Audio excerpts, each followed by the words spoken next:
Thanks. I'll be here all day, already DevOpsing hard. So yeah, a little bit about who I am and what I do. So like Jason said, my name's Kris Nova. I'm a contributor to Kubernetes and a maintainer. I helped a lot with kops in the early days. I've done a lot of work with kubeadmin. And recently, I've been doing a lot of work with this new effort called the Cluster API in Kubernetes. I also wrote a book called Cloud Native Infrastructure.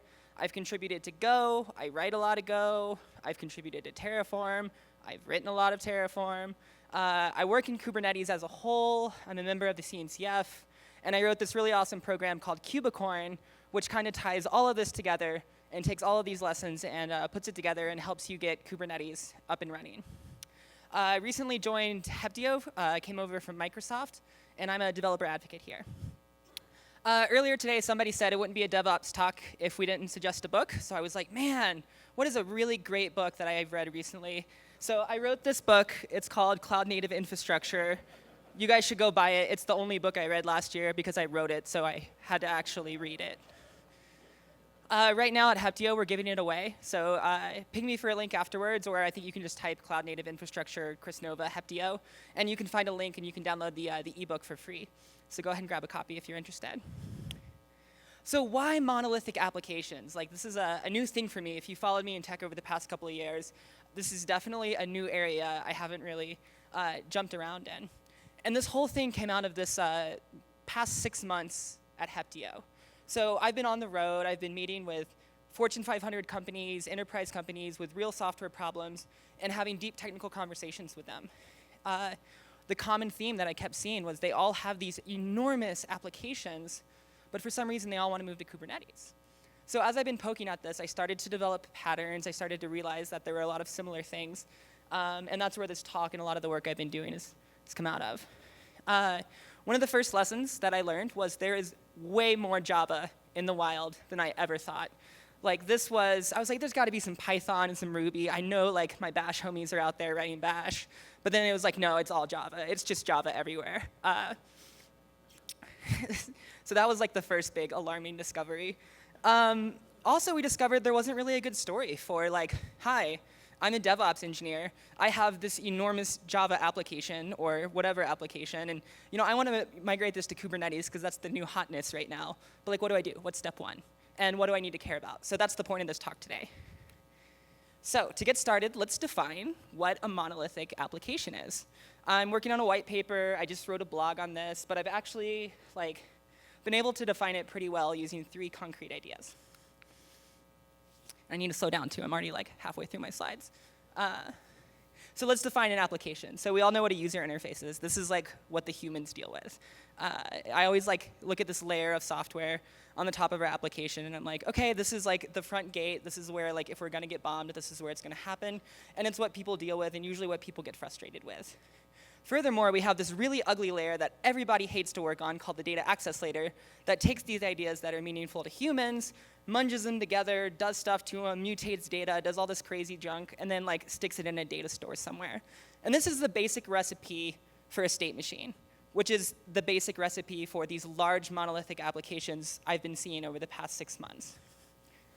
So now that we have those 3 components defined, we can say a monolith is just an example where 2 or more of these layers are tightly coupled together. That is, one layer can't really run without the other one. Show of hands here, who has ever worked on a web application or managed a web application where you needed the database up and running in order for the UI to work? I think everybody in the room just put their hand up. Congratulations, you're all running monolithic applications. So we see this a lot, and we see this tightly coupled architecture. And it's interesting because it's kind of easy to get here. I remember building this application out and thinking to myself 6 months later, oh, I believe you were saying something about best intentions. But it totally did not start off this way, but we totally ended up with, actually, I think all 3 of these munged together. So anyway, if you look at it and you think about it, there's actually monolithic applications everywhere. If it has a UI and it takes action on data and saves it somewhere, you've probably got a monolithic application.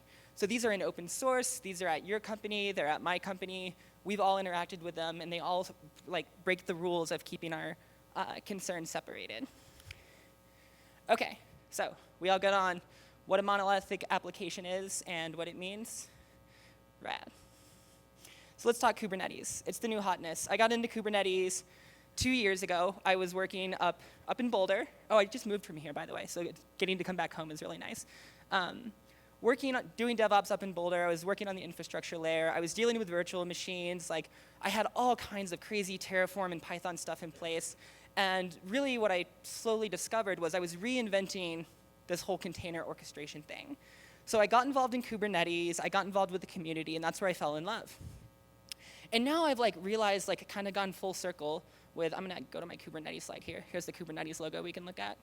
I've kind of gone full circle with falling in love with it because I think it's a good idea and it solves problems, to kind of hating it. It's stuck inside of it and I want to get out of it and it's way too over-engineered. And then re-falling in love with it again because it's oh no, this actually is a really good idea once you invest in it.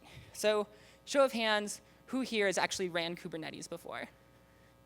Okay, who here has not ran Kubernetes, but for some reason thinks it's a good idea to run Kubernetes? Okay, a lot of hands went up. Don't worry, we're going to give you everything you need today to figure out if this is a good idea or not for you and your team. And it's really interesting because as I've been evolving in the DevOps space, Kubernetes is always there, and it's always we want to move, we want to make the shift, but what does that look like? So anyway, that's my Kubernetes rant.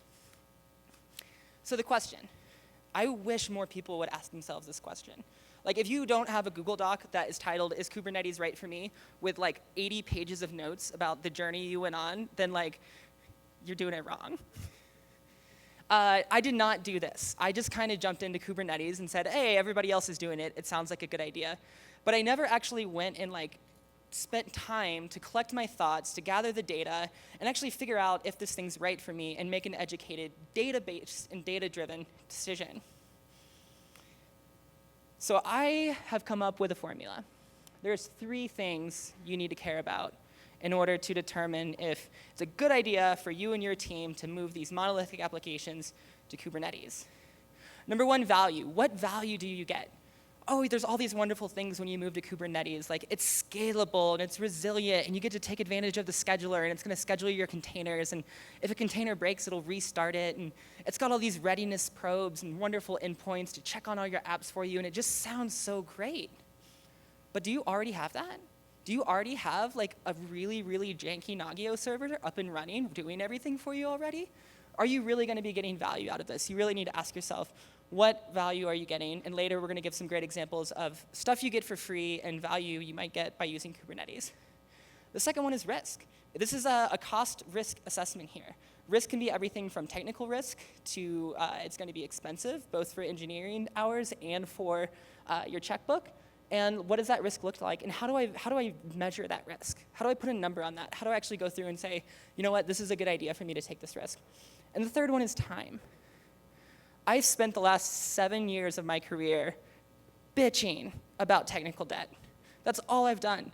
But for the first time, I started to think about technical investment once I started working in Kubernetes.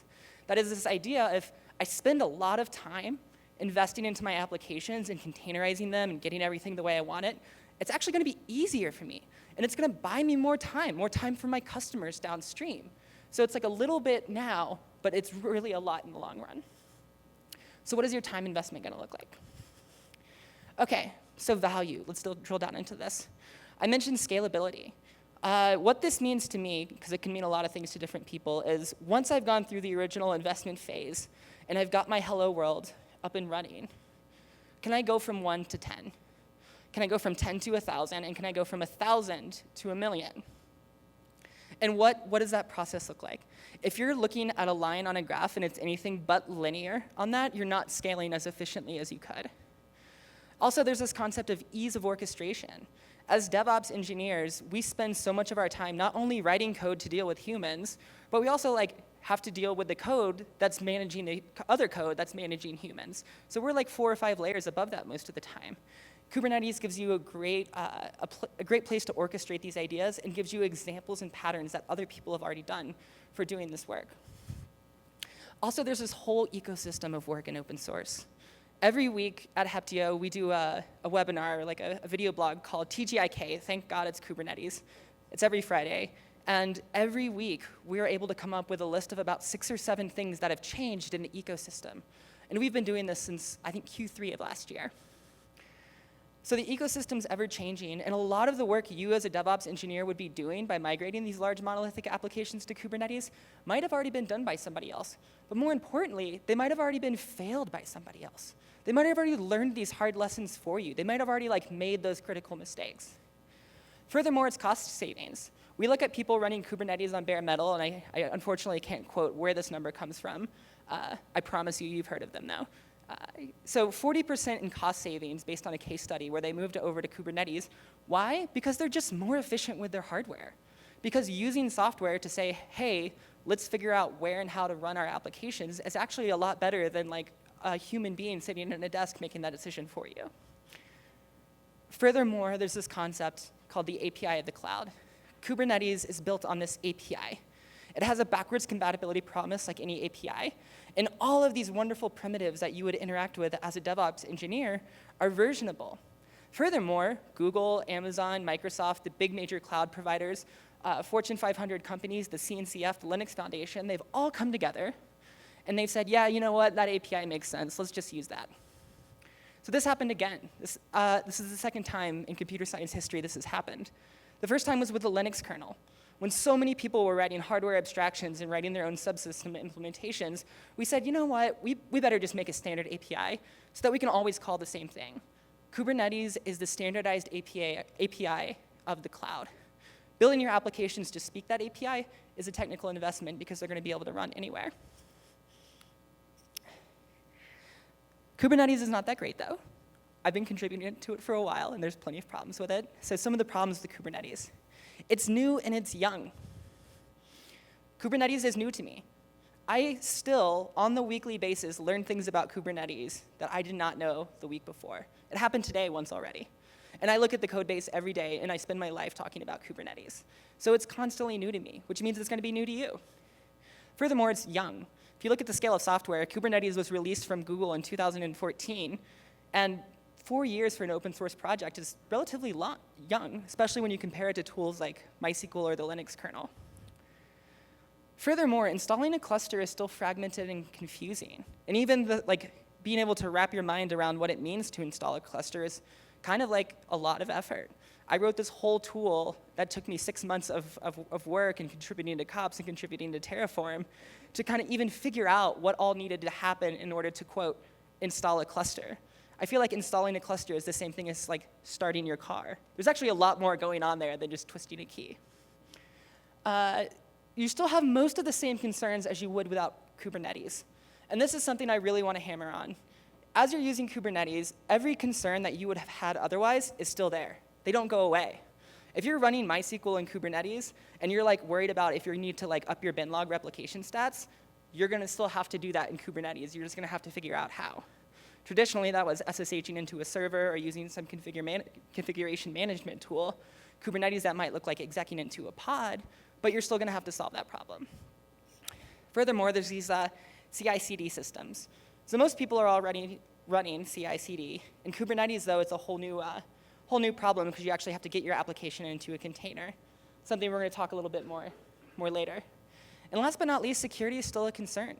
There's a famous car company, I'm not going to say who just had an exploit where they took the Kubernetes dashboard and they ran it publicly, and people were able to maliciously mutate their Kubernetes cluster.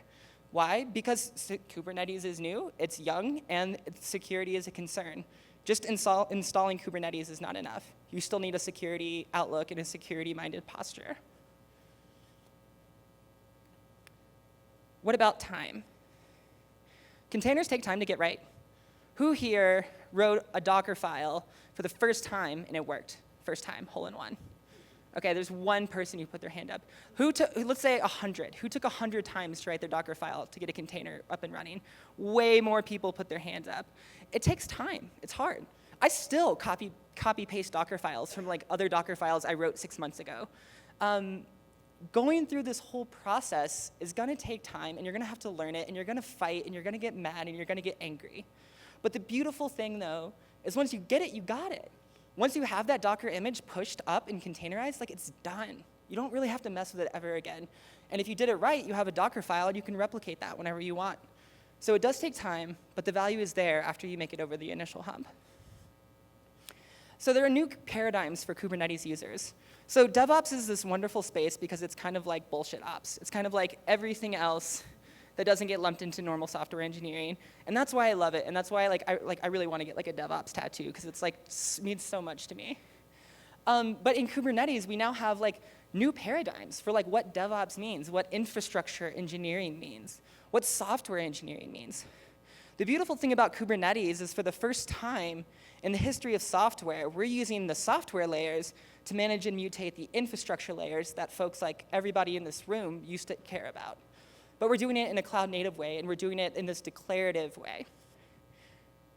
So we now have like cluster engineers and cluster operators. These are people who are software engineers who are writing code, whether that's Go or Java or Ruby or Python, to take action on their cluster, to take action on their infrastructure, to update DNS records, to poke a hole in a firewall. There's a lot of things that cluster engineers could do. We have application engineers who depend on the cluster engineers because their whole job is to write an application, but it's not the good old main function they're used to. It has to run in a Docker container, in a loop, in a container, in a pod, on some server that you don't know where, and it sticks its logs somewhere else you don't know where. And then we have this infrastructure engineer, which is somebody who says, okay, that's great, you guys have your containers, you have your applications, but like, I still have to care about the subnet. I still have to care about what the network policies look like. I still care about the routing rules. And there's this whole layer of managing your Kubernetes cluster that folks like Google, folks like Microsoft have taken away from you from their managed Kubernetes offering. But usually most people who are serious about running Kubernetes start to walk down this path anyway. Furthermore, there's this learning curve to learning the Kubernetes API. I've done entire workshops where we went through the Kubernetes documentation, and we talked about deployments, and we talked about services, and we talked about ingress, and what they all mean and why they're important to you. I'm not going to bore you guys with that stuff today. Like, you can go find examples in the docs, and they're just ideas that are important to humans. But what's important there is it's ideas that everybody is coming together and agreeing on. That's what's important. Okay, so let's talk technical concerns. How am I doing on time, by the way? Do we have like 10 minutes or so? Okay. So let's talk about state in Kubernetes. This is one of the most controversial things, especially when you're looking at running monolithic applications in Kubernetes. It implies some volume management. Kubernetes offers this for you, but you're going to have to manage your volumes one way or the other. And the way that it's set up, managing those volumes takes a little bit of time to learn. Furthermore, it implies persistency. Persistency defined as your application persisting across multiple restarts.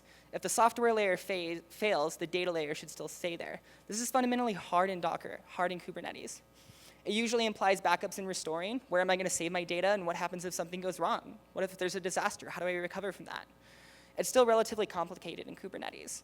One of the things we found out on these calls that I've been doing is if you actually run one node in Amazon with a Kubernetes default block store, you could schedule your volume in an availability zone that your instance isn't even running in. And like you just straight up can't even mount the volume. So there's a lot of complexity there. Furthermore, it can be automated with Heptio-Arc and a lot of other open source tools as well. Heptio-Arc says, let's just take a copy of your state and we'll save it and we can like replay that back to your cluster at any time. It's just snapshots for clusters. The three things on the right, risk, time, and value. As we go through every one of these, think to yourself, what's the risk of running state in Kubernetes? How much time is it going to take me? And what value am I getting? Because if we already have this problem solved, the value metric here might be pretty low. TLDR, running stateful apps in Kubernetes can sometimes make sense. I feel like if you get a chance to tweet this slide, you're going to piss a lot of people off. So running your app in a container. There are a lot of developer tools to help with this. There's Scaffold from Google, there's Draft from Microsoft. I've like written my own bash to do this. And there's ways of making this whole story of containerizing your application easier. Furthermore, as we discovered earlier, Java is everywhere. But the JVM didn't even acknowledge some of the settings that Docker was publishing to, expecting to work. And the JVM could bloat itself right out of the container. This was solved, thankfully, in Java 10, but like that happened like this month. That's not like a new or an old thing that's been around for a while. So like very new, very young, and we're just now getting there. Furthermore, you gain security, repeatability, and packaging. You no longer have the artifact problem where you're like, where am I going to stick this thing? Where does my magic binary go?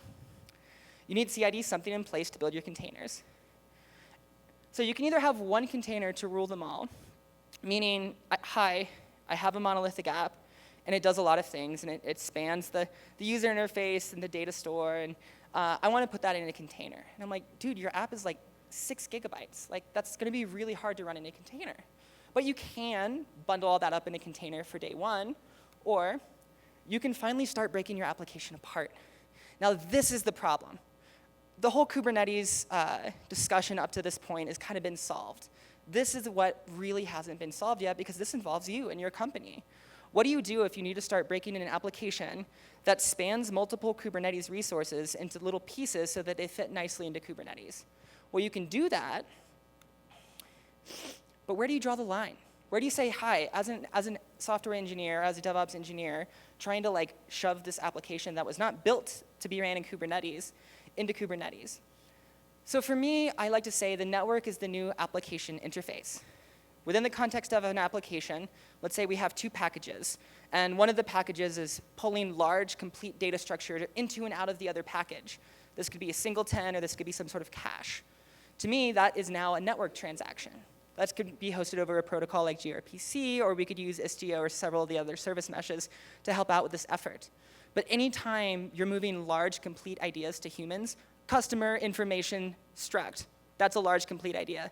Anytime you're moving that into and out of your package, that's probably a sign you can break your application apart there. And sometimes you can just bring the whole thing over, like I said earlier. There's nothing wrong with that. It's just going to be higher risk, and at some point, you're going to probably want to break it up anyway. And if you're not sure, you can always just start with the big 3. We looked at this slide earlier when we talked about monoliths. Just find your user interface, find your data access layer, and find your data store, and break those into 3 individual components. And those, for sure, will fit into Kubernetes. So awareness that containerizing your app might take time, but it has benefits. So what about your applications? So at some point, you're going to need to encapsulate all your resources in your application. So this can be everything from a static manifest to using a tool like KSonnet from Heptio to using a tool like Helm that my peeps at Deis and Microsoft worked so very hard on, or even just sticking it in Git. But at some point, you need to actually go and write the Kubernetes objects, usually in YAML, that says, this is my app, it's listening on port 90 or 80 or whatever, and it's going to pull this image from this container registry. Debugging and developing your applications take work. Tail minus F. Come on. OK. It doesn't work anymore. Not in Kubernetes. There's ways to get logs. You can still follow logs. So yes, you can still do a very similar thing. But the whole point is to ship your logs off somewhere, to some service, and go look through your logs that way, which means learning some sort of query language to pull meaningful information out of your logs, or possibly losing the logs altogether because there's some sort of TTL that you weren't aware of. Furthermore, you can gain scalability and reliability. The Kubernetes scheduler is probably the most battle-tested part of Kubernetes, and it does one thing, and it does it well. It schedules stuff. It doesn't even care about containers. You can go look at the scheduler code, and it's just like the same type of infrastructure as the Linux kernel process scheduler, and you can implement that in any way you want. There's all these examples of using the Kubernetes scheduler for like classic scheduling problems that we used to talk about when we were writing the scheduler in Linux. Running applications takes time, but offers a lot of gained value. We're seeing a pattern here. It's going to take time, but you're going to win a lot along the way. What about the migration? So there's these concerns of migrating state. On one hand, I leave the state alone. Like, I'm not going to touch the database. That's your guys' stuff. I'm not going to touch it. We're going to move the applications over, and we're just going to like read from that database. Well, now as a DevOps engineer, you're dealing with 2 systems. Congratulations. The other option is trying to move your state over. But then, like I mentioned earlier, you're going to have to figure out things like, how are we going to manage volumes? How are we going to back them up? How are we going to make sure that the right volume gets mounted to the right node that has the right pod running on it? Do I use a stateful set? Do I use a deployment? What does this whole process look like? Furthermore, all the major concerns of your migration are still there. Do we do an A/B deployment? Do we do a DNS rollover? What does the whole migration process look like? You still have to orchestrate that, and that's going to take a human. Furthermore, we have this like who, or more importantly, what, will manage the stack, either during the migration or even after the migration. We've talked about how Kubernetes has already like given us a lot of these primitives and done this work for free, but there still is this like chore of running software on top of that. So I think this diagram says it nicely. Here we have some hardware, we have some data sitting on top of the hardware, and we have some application that's important to humans on top of it. And then at the top is us, DevOps, holding the whole thing together, not managed by Kubernetes. So Kubernetes has these things, and they say, oh, just go write an operator. That's what you need to do here. Well, guess what? Writing an operator takes time.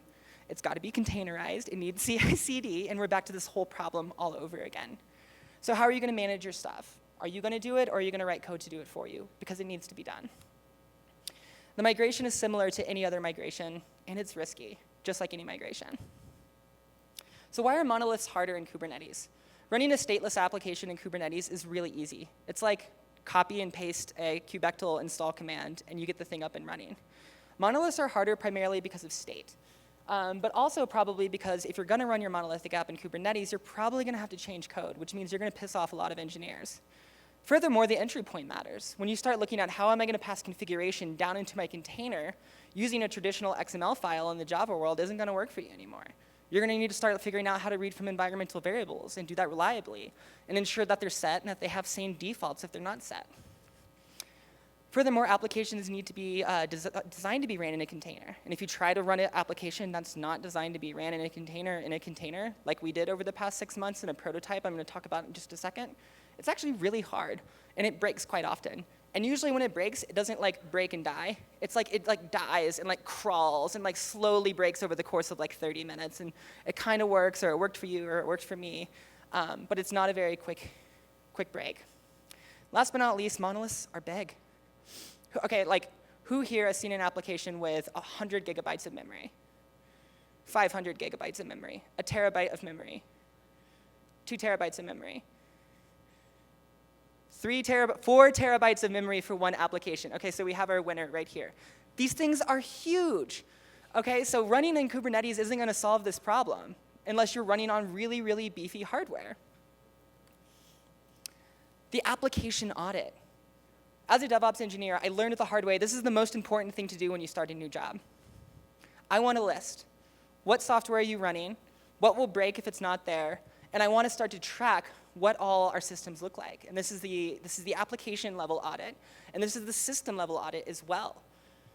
So there's this huge lesson on even knowing concretely what you have. Like, do I go and I just like check dmessage and just see what my system's doing? Like, how do I know if I can replicate this or not? So beginning the application audit is one of the first steps in migrating to Kubernetes. Furthermore, do you have a list of dependencies? And this is the one that gets so forgotten. Where do your configuration files live? Do they live on your systems? Because mine certainly did.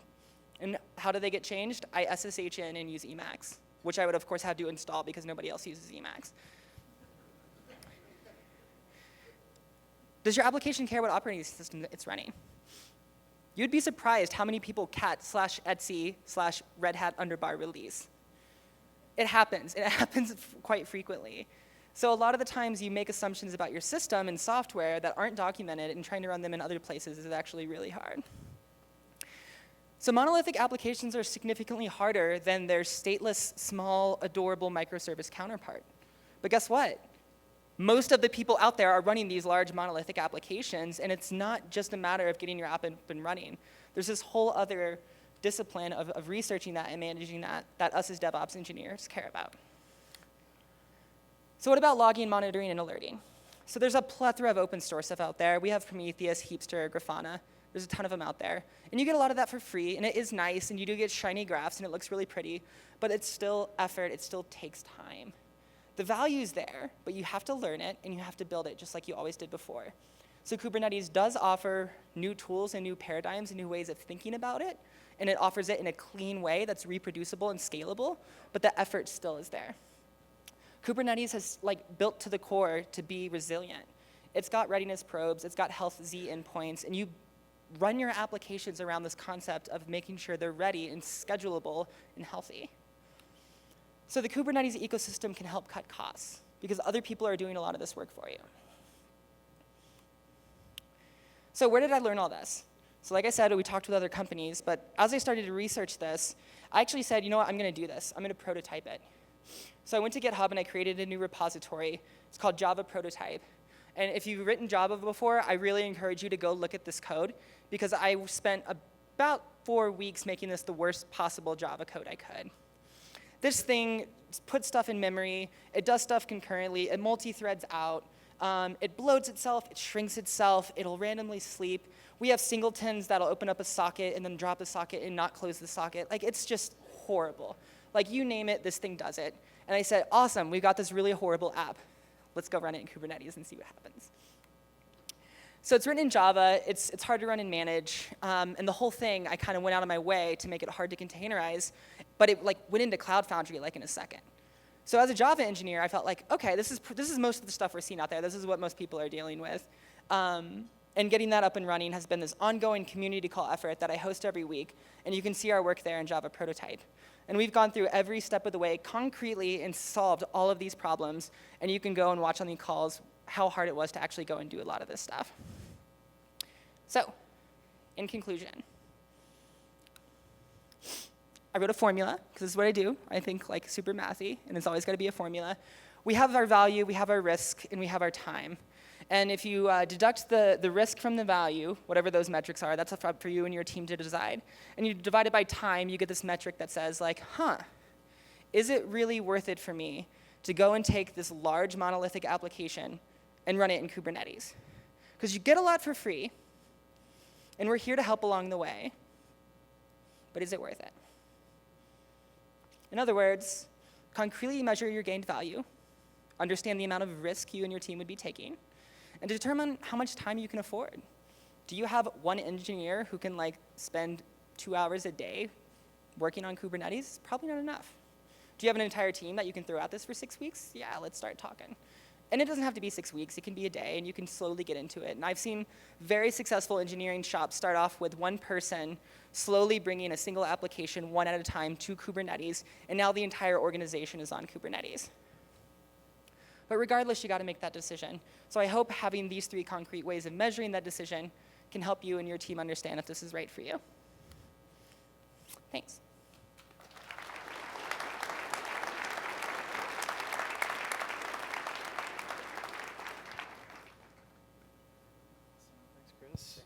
Thank you, Kris. All right, who's got some questions for Kris? There we go. Hi, Kris. So the question is more from the deployment CI/CD that we are talking about. I'm sorry, I can't hear you. Sorry, the question is more for CI/CD. Okay. Deployments for Kubernetes, when we actually progress from the development environment to production environments kind of things, you have different configurations of the application for, different configurations for the applications, right? Sure. Do you recommend they are also stored in Git, or how do you version them, or you don't really do anything with that kind of thing? So I think the question was, and correct me if I'm wrong, what do we do with the different configurations for the same application in CI/CD? So this is a great example here would be, we have an application, we want to run it in production mode, and we want to run it in load testing mode, and so the configuration is going to be different. I think Git is a good place to start with that. This is the million-dollar question. I was actually talking to my buddy Matt back there in the back about how there's really not a good way to solve this yet. I've used Git in the past, but I'm excited if anybody else has a better way of doing this. Cool.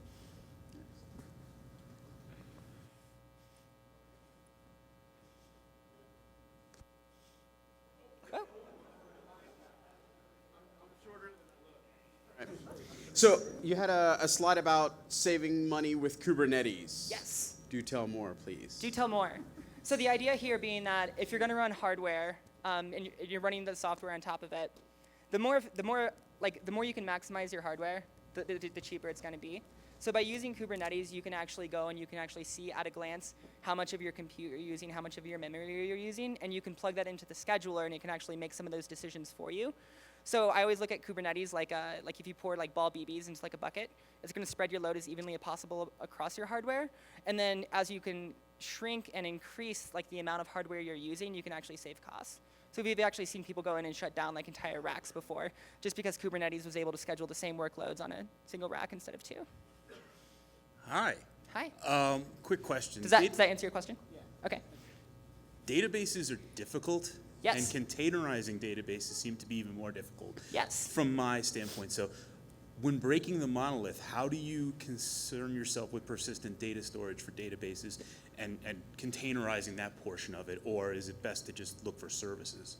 Sure. So, and I kind of touched on this a little bit, and this is a really great question.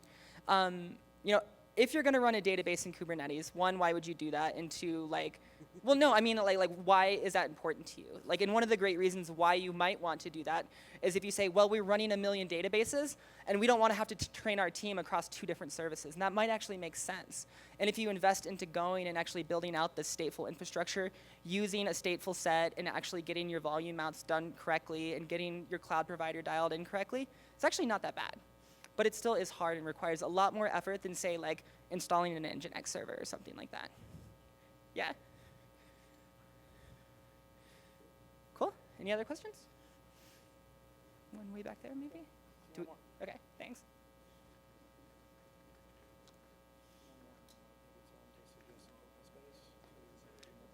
For example, I have 6 microservices. That's probably too small to even think about it, right? One more time? Considering the administrative overhead of running Kubernetes, how small of an installation is too small to even consider it? For example, I have 6 microservices to run. Should I even be thinking about it? I mean, I think in that case, that's a great example of why you would want to run Kubernetes, because the whole time factor is going to go shrink tremendously if you're only dealing with 6 applications. And in that case, if those applications are you care about scaling them in the future and all of the benefits of Kubernetes are important to you, I think it's a great use case. So I've seen people run one application in a Kubernetes cluster, and I've even seen people run one application in multiple Kubernetes clusters. So there's really no size